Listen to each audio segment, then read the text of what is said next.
Hello दोस्तों, जय Hind. I hope आप सभी अच्छे होंगे। तो हम आज पढ़ेंगे ग्रामर। ग्रामर में सबसे पहले हम पढ़ेंगे टेंस। टेंस क्या होता है? टेंस टेंस मतलब होता है काल। आप सभी देख सकते हैं टेंस का मतलब होता है काल। काल को हम समय या किसी स्थिति का पता होता है जिससे हम उसे समय काल यानी टेंस कहते हैं। तो टेंस की परिभाषा, टेंस हम जान लेते हैं कैसे का क्या होता है, कैसे काम करता है। टेंस क्रिया के उस रूप को कहते हैं जिससे किसी कार्य या घटना के समय और स्थिति का पता चलता है। तो सबसे पहले हम जानते हैं टेंस। टेंस तीन प्रकार के होते हैं। पहला है प्रेजेंट टेंस, पहला है प्रेजेंट टेंस मतलब वर्तमान काल।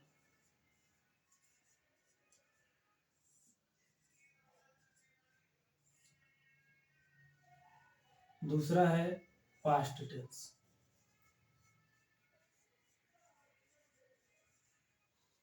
जिसको हम कहते हैं भूतकाल।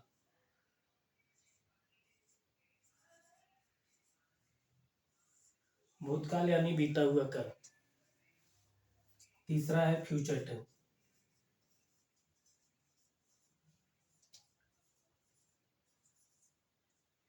मतलब भविष्य काल।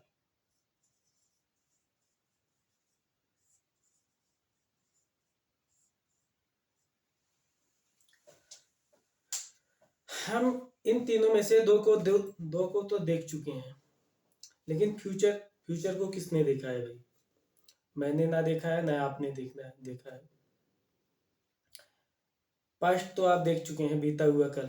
कल में क्या हुआ था वो सब आपको पता होगा। तो हम बात करते हैं, पहले हम और आप प्रेजेंट टेंस पढ़ेंगे। क्या पढ़ेंगे? Present tense. प्रेजेंट टेंस सबसे पहले हेडिंग डालेंगे प्रेजेंट टेंस।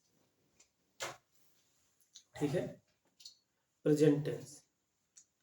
प्रेजेंट टेंस क्या होता है? प्रेजेंट टेंस मतलब वर्तमान का। प्रेजेंट टेंस से क्या पता चलता है? जिन वाक्यों में क्रिया का जिन वाक्यों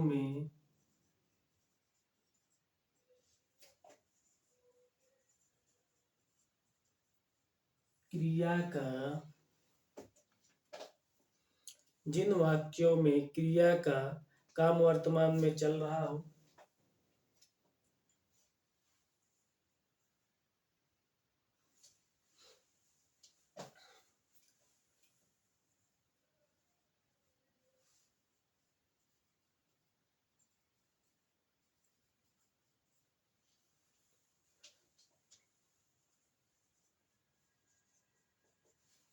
चल रहा हो, उन्हें प्रेजेंट टेंस कहते हैं।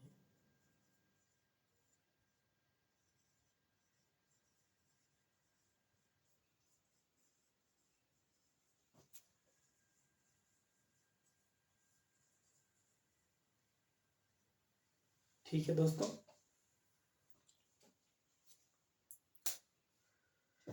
उन्हें हम प्रेजेंट टेंस कहते हैं। प्रेजेंट टेंस की पहचान। प्रेजेंट टेंस की पहचान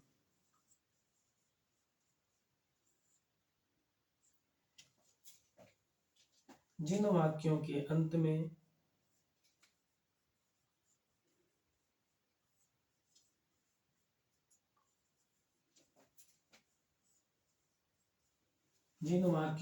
में ता है, ते हैं, ती हैं, ती है, ता हूं,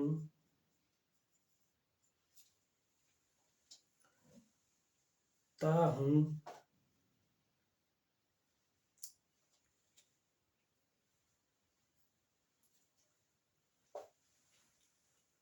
हूँ आदि शब्द आते हैं।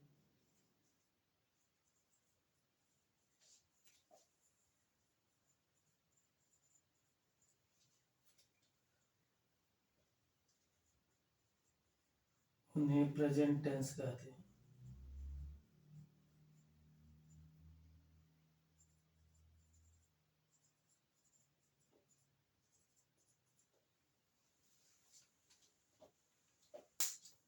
उन्हें प्रेजेंट टेंस कहते हैं।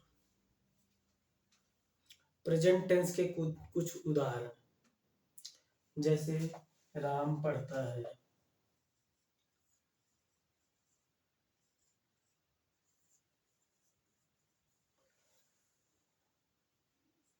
राम पढ़ता है। हम चाय पीते हैं,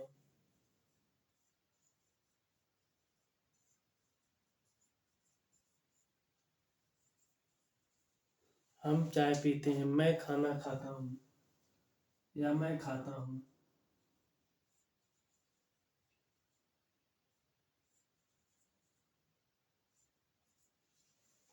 मैं खाता हूँ आदि शब्द ऐसे आते रहते हैं। उन्हें हम प्रेजेंट टेंस कहते हैं। प्रेजेंट टेंस में कुछ और भी बातें हैं जिन्हें हम जान लेते हैं। प्रेजेंट टेंस में कुछ और भी बातें हैं जिन्हें हम जान लेते हैं।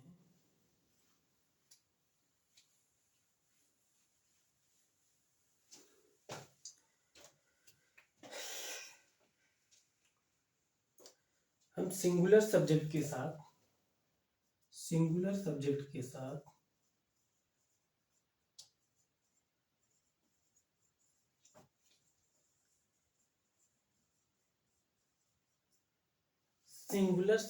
के साथ यस या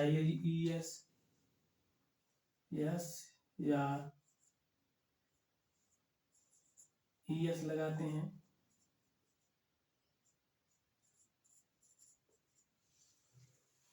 यस या ईएस लगाते हैं।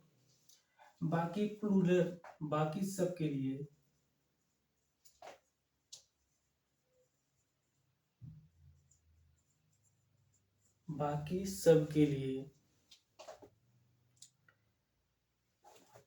यस या ईएस नहीं लगाते हैं।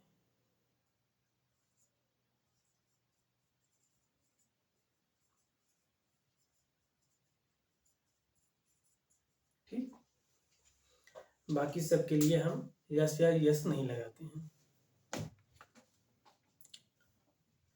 ठीक है।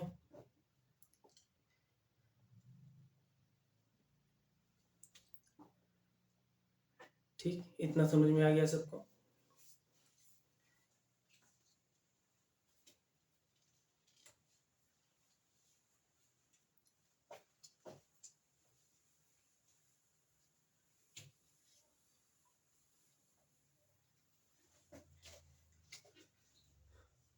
प्रेजेंट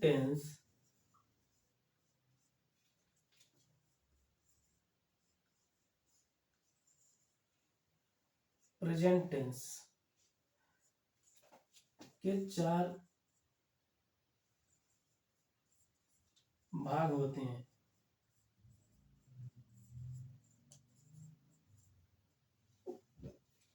नंबर 1 पर है present indefinite tense.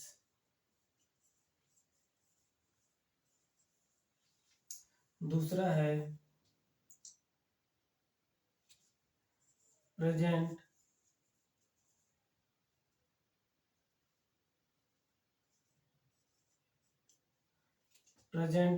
Perfect tense.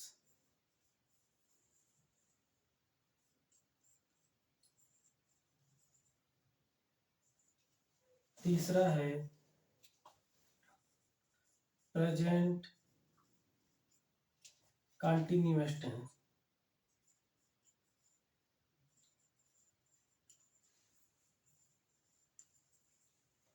चौथा है प्रेजेंट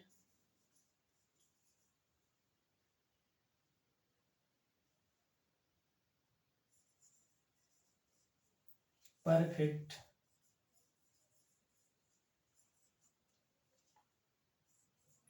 कंटीन्यूअस टेंस।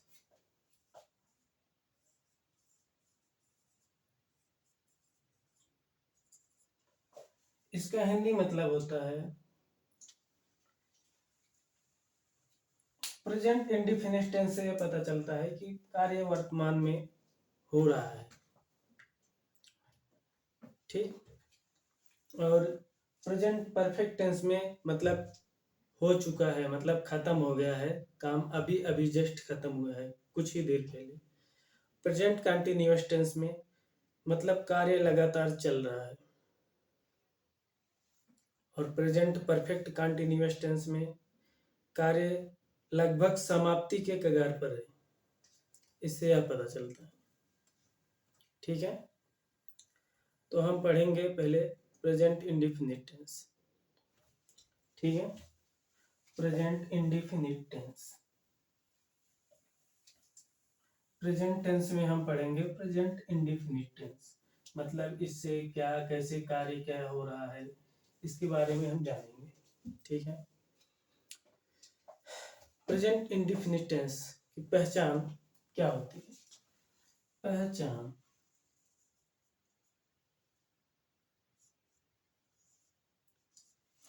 सबसे पहले तो हमें पहचान होना जरूरी है किसी भी कार्य का, मतलब कोई भी टेंस, मतलब कोई भी सेंटेंस हो उसमें हमें पता होना चाहिए कि इसमें कैसे पहचानते हैं, इसको पहचानना भी जरूरी होता है। तो पहचानने के लिए हमें प्रेजेंट इंडेफिनिट के वाक्यों में काम का होना या करना पाया जाता है। इन वाक्यों के अंत में ता है, ता हूं, ती है, ते हैं आदि शब्द पाए जाते हैं, आदि शब्द आते हैं। ये सब आप लिख लीजिए, हम सब ब्लैक बोर्ड पर नहीं लिख पाएंगे क्योंकि इतना टाइम नहीं होता है ना, छोटा सा वीडियो बनाना है अपने को, बड़ा तो बना नहीं पाएंगे। हम थोड़ा थोड़ा सा इसमें से बात करेंगे। इसमें सबसे पहले हम अफर्मेटिव सेंटेंस के बारे में बात करेंगे, मतलब सकारात्मक वाक्य, ठीक है। पहले हम सकारात्मक वाक्यों के बारे में बात करेंगे। आप ये लिख सकते हैं क्या होता है, पहचान आप लिख लीजिए, उसके बाद हम यहाँ पे लिखते हैं अफर्मेटिव सेंटेंस।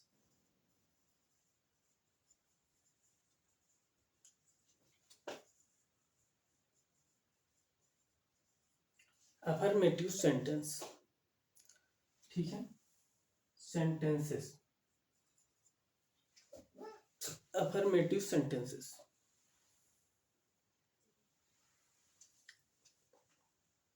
ठीक है। तो हम पहले सबसे पहले रूल्स लिख लेते हैं।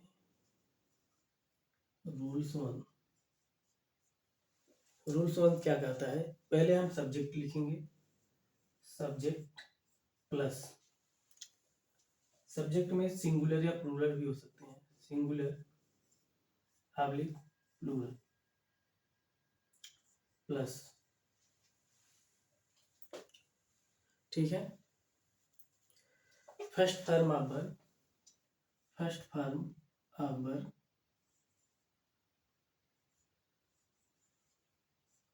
प्लस लिखेंगे हम यस या यस,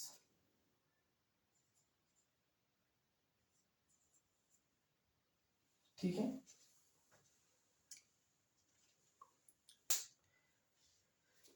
किसी भी सब्जेक्ट को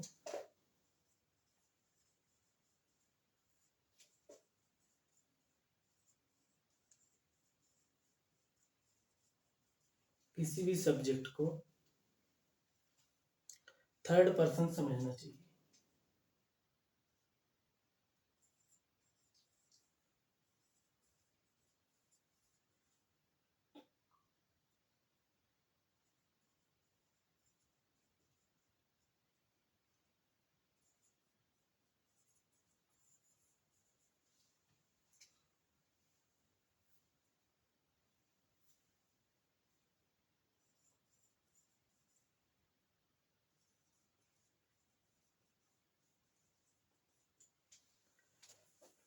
किसी भी नाउन सब्जेक्ट को थर्ड पर्सन समझना चाहिए, ठीक है।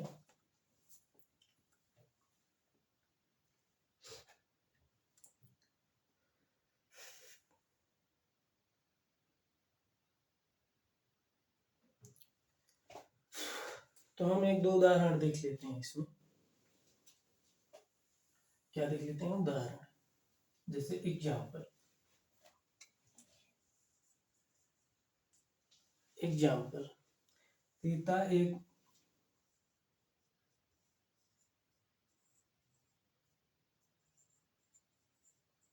मधुर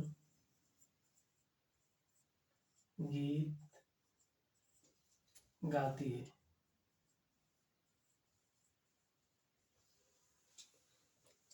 सीता एक मधुर गीत गाती है। तो सबसे पहले आप इसको करके देख, प्रैक्टिस करें, उसके बाद मैं बताता हूँ। इसका ट्रांसलेट क्या होता है? सीता सीता सिंग ए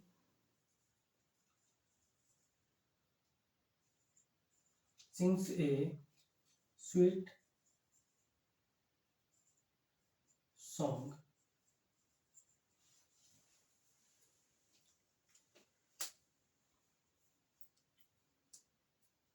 ठीक है, इतना समझ में आ गया होगा सबको। दूसरा उदाहरण देख लेते हैं।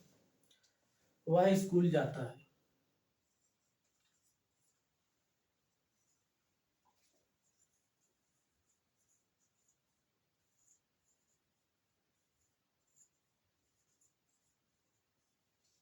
वह स्कूल जाता है, इसमें हम लिखेंगे ही, उसके बाद लिखेंगे गो। गो के बाद ई या ई एस लगाएंगे। Ram goes to school. ठीक, इसी तरह से हम प्रेजेंट इंडेफिनिट टेंस में अफर्मेटिव सेंटेंस के साथ मतलब ऐसे पढ़ाई करेंगे, ऐसे अनुवाद करेंगे। ठीक है,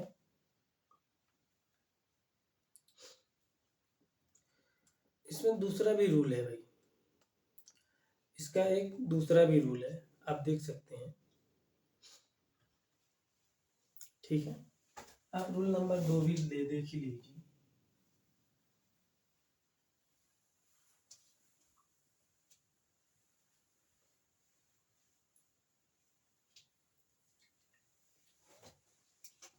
rule number 2,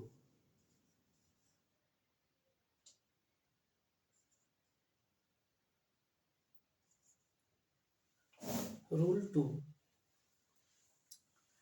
subject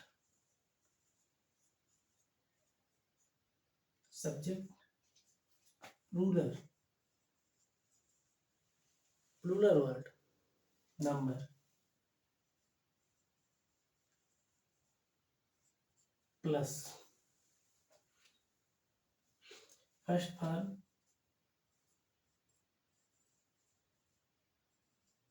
of verb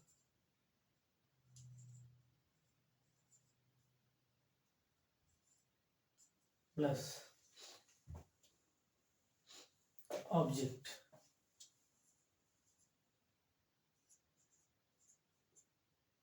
ठीक है, प्लस ऑब्जेक्ट।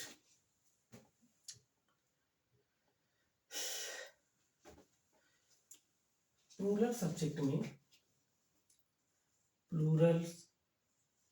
सब्जेक्ट में हम यस या यस नहीं लगाते हैं।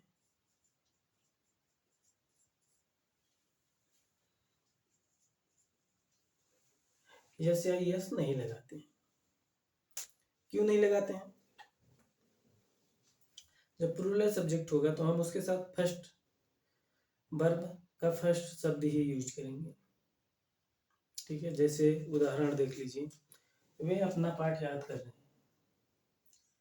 वे अपना पाठ याद करते हैं।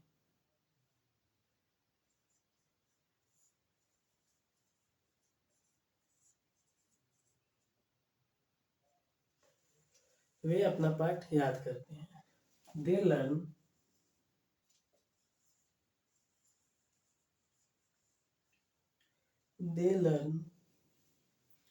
देयर लेसन,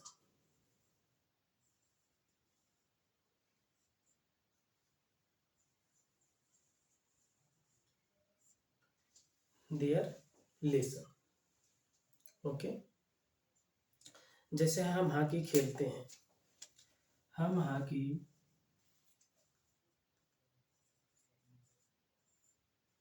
खेलते हैं, हम हॉकी खेलते हैं। जैसे वी प्लेड हॉकी,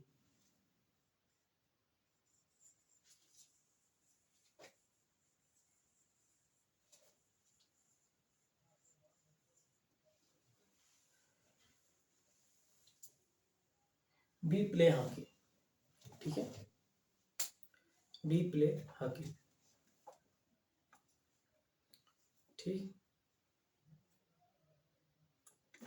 और तीसरा नियम ये भी है कि आई यू के साथ, आई पब्लिक यू के साथ, आई और यू के साथ वर्ब में यस या यस नहीं है।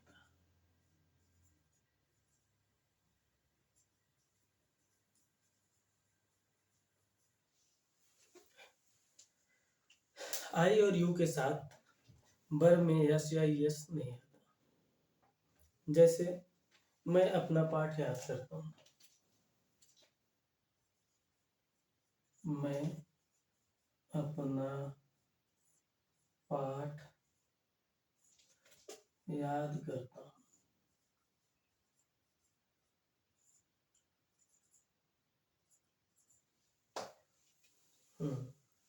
आई लर्न माई लेसन, मैं का आई लर्न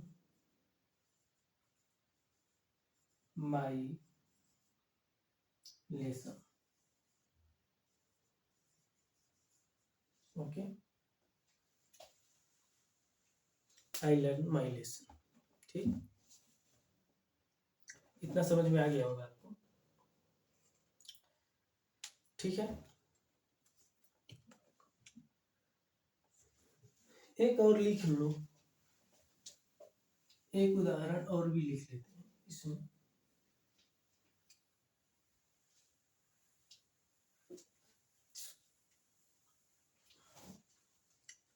तुम एक पत्र लिखते हो,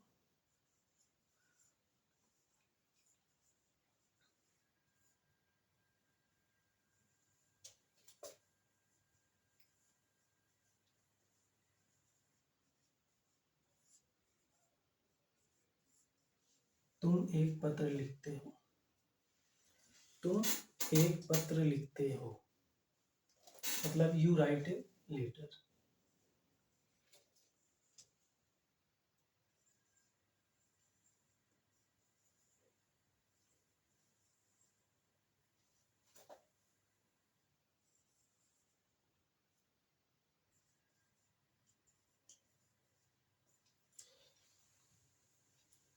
यू राइट ए लेटर। ठीक,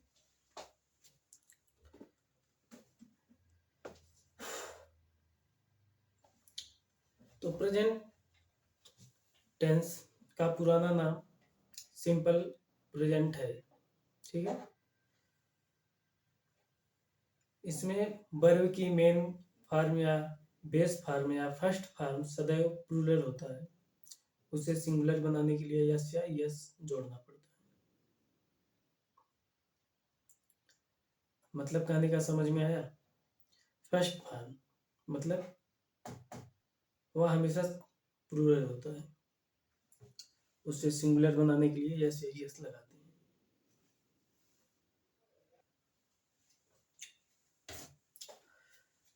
अब हम बात करेंगे निगेटिव सेंटेंस के बारे में। प्रेजेंट टेंस के प्रेजेंट इंडेफिनिट में हम बात करेंगे निगेटिव सेंटेंस। निगेटिव सेंटेंस क्या होता है, कैसे काम करता है निगेटिव सेंटेंस?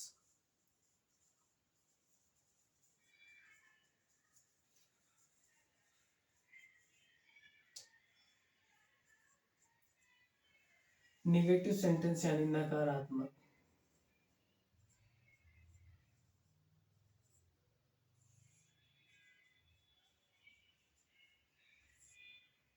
नकारात्मक वाक्य।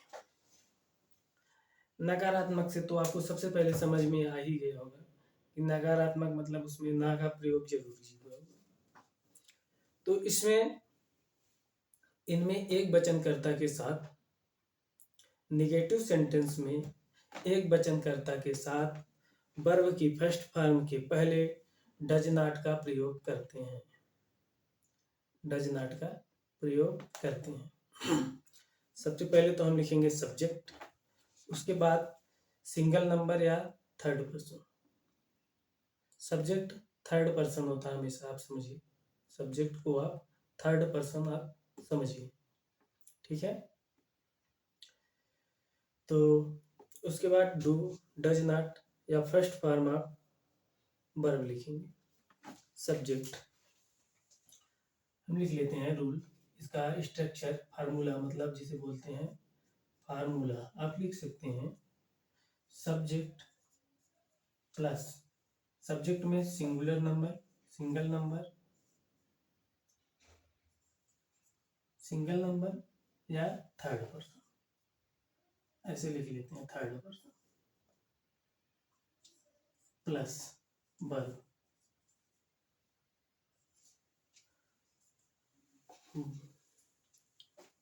नहीं, सबसे पहले हम लिखेंगे सब्जेक्ट, दूसरा लिखेंगे हम does not,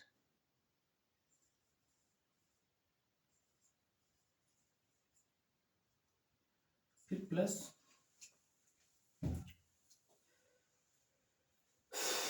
first form verb, verb का फर्स्ट फॉर्म, ठीक है। तो हम जैसे देख लेते हैं, वह एक पत्र नहीं लिखता है, वह एक पत्र नहीं लिखता है। एग्जाम्पल के तौर पे, वह एक पत्र नहीं लिखता है।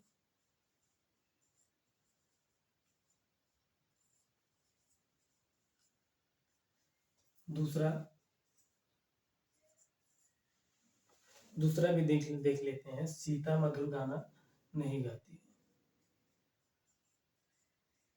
सीता एक मधुर गाना नहीं गाती।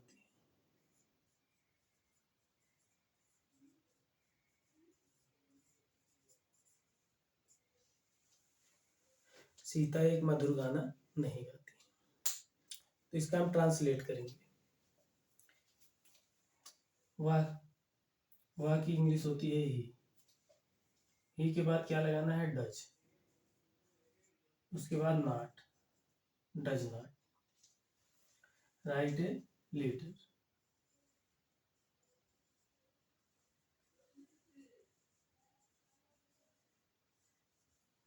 ठीक है। सीता डज नॉट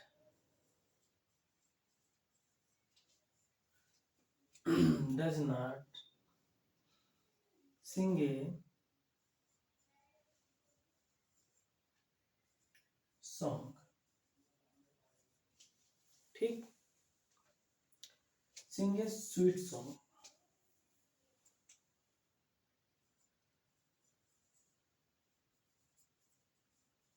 इसमें मधुर भी है ना, sing a sweet song, ठीक।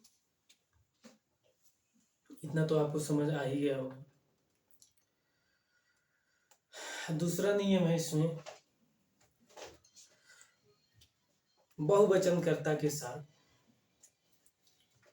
वचन नाउन यानी कर्ता तथा आई बी यू और दे के साथ डू नॉट का प्रयोग करते हैं। डू नॉट का प्रयोग करते हैं। इसका आप सब्जेक्ट लिख लीजिए और मतलब स्ट्रक्चर लिख लीजिए। स्ट्रक्चर में subject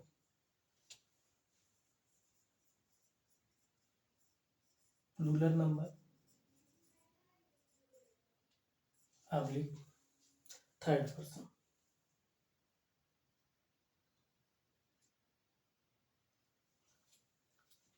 I we you they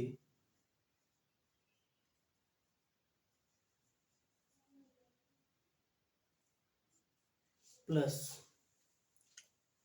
do not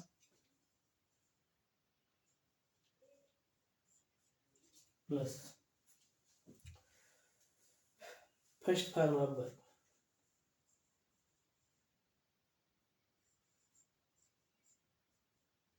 first form of verb. ठीक है, तो इसका भी उदाहरण देख लेते हैं।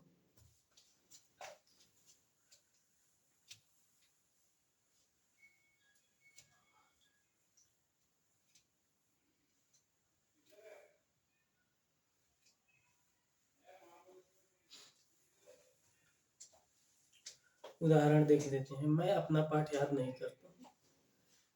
मैं अपना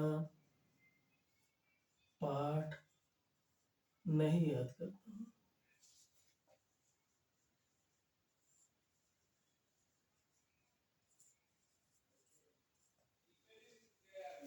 नहीं याद करता। इसके साथ लिखेंगे I do not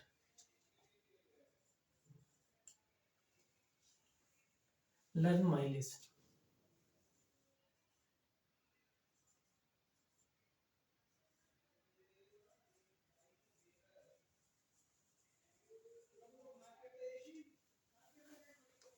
I do not learn my lesson. ठीक,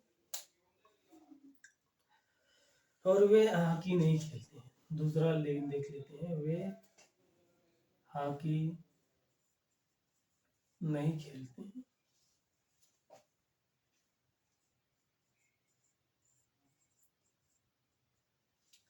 ठीक है, वे हॉकी नहीं खेलते हैं, तो लिखेंगे they do not play hockey. ठीक,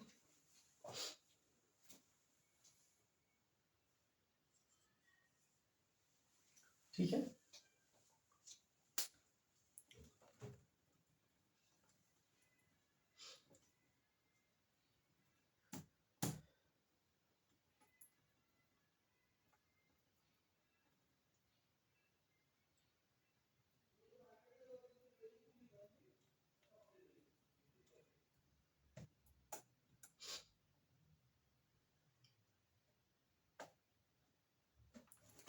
इसका तीसरा रूल भी आप देख लीजिए। अगर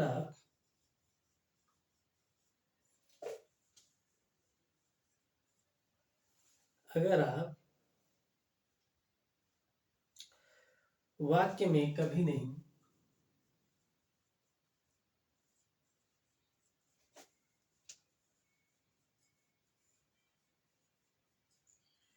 नेवर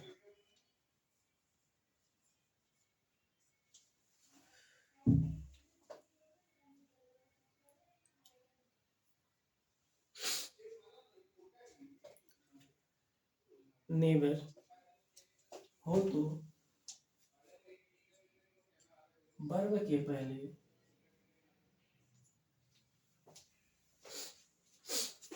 वर्ब से पहले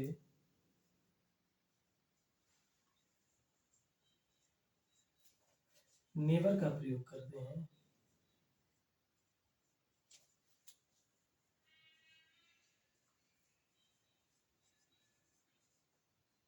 तो डू या डज नहीं लगाते।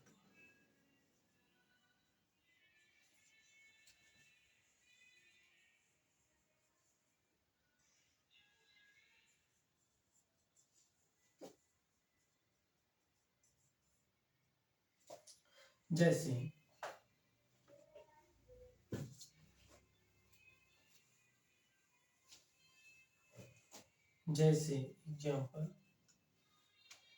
वह कभी झूठ नहीं बोलते।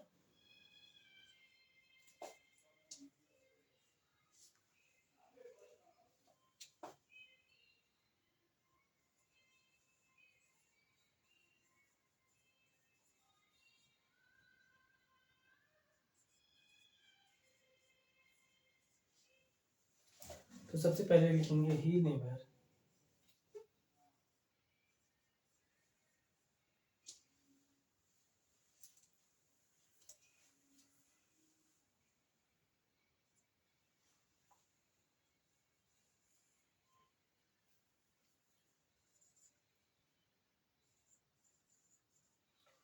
he never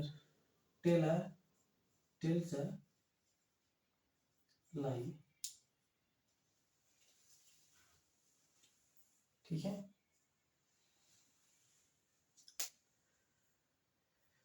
तो हम आज पढ़े हैं अफर्मेटिव एंड नेगेटिव सेंटेंस। कल हम पढ़ेंगे इंट्रोगेटिव सेंटेंस। क्या होता है इंट्रोगेटिव सेंटेंस? ठीक है। इंट्रोगेटिव सेंटेंस में क्या होता है क्या नहीं होता। तब तक के लिए बाय बाय, टेक केयर। इतना ध्यान से पढ़ें आप लोग। धन्यवाद। पढ़ाई का बहुत मूल्य है अपने जीवन में। अगर पढ़ाई नहीं करेंगे तो जीवन में कहीं भी कुछ भी नहीं, नौकरी भी मिलना मुश्किल हो जाएगी। और इंग्लिश तो एक बेसिक लैंग्वेज जैसे हो गया है, इसको तो पढ़ना अनिवार्य हो गया है। धन्यवाद।